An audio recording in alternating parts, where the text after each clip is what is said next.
খুনের দায় দায়িত্ব তারেক জিয়াকে গ্রহণ করতে হবে। এই খুনের দায় দায়িত্ব মির্জা ফখরুলকে গ্রহণ করতে হবে।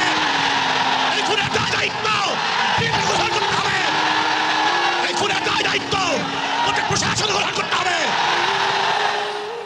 আসসালামু আলাইকুম রহমতুল্লাহ। প্রিয় দর্শক, দেখেন এই ভাইয়ের কি অবস্থা করছে। রাত্রে মাল আনতে গেছে, দোকানের মাল আনতে গেছে, তো ভোর রাত্রে ফ্লাইওভারের উপরে নির্মমভাবে আঘাত করে টাকা পয়সা যা ছিল সব হাতায় নিয়ে গেছে সন্ত্রাসীরা।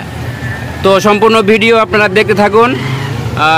এই ভাইয়ের মুখ থেকে শুনবো যে আসলে এই ঘটনাটা কি হয়েছিল। তো ভাই, আসলে আপনার কি হয়েছিল, আপনার একটু ঘটনাটা একটু বলেন। ভাই ফলের ব্যবসা করি, রাইতে কানুন বাজার যাইতেছিলাম মাল আনতে অটো দিয়া। তখন মালিবাগ এই ফ্লাইওভারের গোড়াটা গেছি, এই মুন্ডার দিয়ার সামনে অটোরে আটকাইয়া আমার কুবাইয়া করিয়া টাকা পয়সা যা আছে সব লয়ে গেছে। হাতে হাতে সিঁড়ি লাগছে 25টা, পায়ে সিঁড়ি লাগছে। আমি টাকা পয়সা যা আছে সব লয়ে গেছে গা। পরে আবার এই রিক্সাওয়ালা আমার বাসায় দিয়ে গেছে। রাত্রে কোনো 2-3 জায়গায় গেছি, রাত্রে কোনো চিকিৎসা পাই নাই, হাসপাতাল সব বন্ধ। পরে সকালবেলা আমি ফার্মেসিতে যাই, ফার্মেসিতে যাই ওরা দেখে না করে মুগদা হাসপাতালে গেছি, ওইখানেও ওরা চিকিৎসা করছে না। ওরা পাঠাইছি ঢাকা মেডিকেল যাই আর চিকিৎসা করে পরে আইসি আমি কালকে দুপুরে বাড়ি আসাই। আমার অবস্থা বাড়ি খুব খারাপ, আমি গরিব মানুষ, চলতে পারি না, টুকটাক ব্যবসা করে চলি। তো প্রিয় দর্শক, আপনারা শুনতে পারলেন যে ভাইটা ব্যবসা করে, ছোট্ট একটা ব্যবসা করে।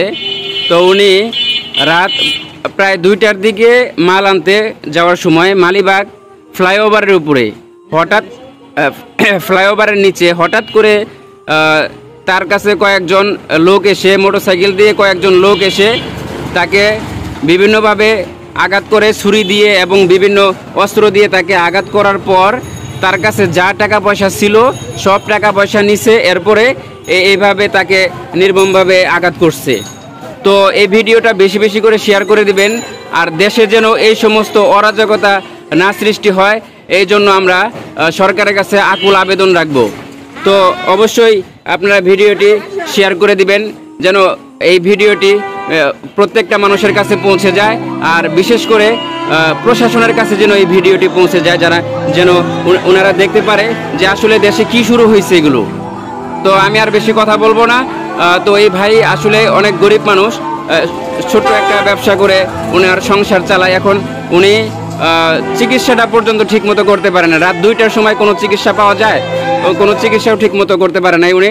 এরপরে সকালে ফার্মেসিতে গেছে, ফার্মেসি থেকেও ফিরিয়ে দিয়েছে। এরপরে ঢাকা মেডিকেলে গিয়ে ওইখানে তারপরে চিকিৎসা ওনার হয়েছে। তো আপনারা অবশ্যই ভিডিওটি বেশি বেশি করে শেয়ার করে দিবেন যেন প্রত্যেকটা মানুষ এই ভিডিও দেখে মানুষ যেন সতর্ক হতে পারে, আর প্রশাসনের কাছে যেন ভিডিওটি পৌঁছে যায় বিশেষভাবে। তো ভিডিওটি এখানে শেষ করে দিচ্ছি। আসসালামু আলাইকুম রহমতুল্লাহ।